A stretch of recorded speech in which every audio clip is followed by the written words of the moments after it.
Wednesday night's Game 7 of the World Series was an instant classic, and it brought huge TV ratings along with it.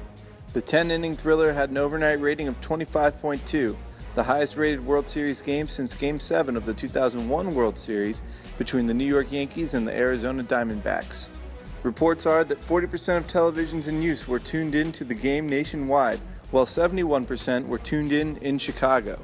Over the course of the 7-game series, it had an average rating of 14.9 according to Nielsen, which makes it the highest rated average rating for a World Series since the 2004 Fall Classic between the Boston Red Sox and the St. Louis Cardinals.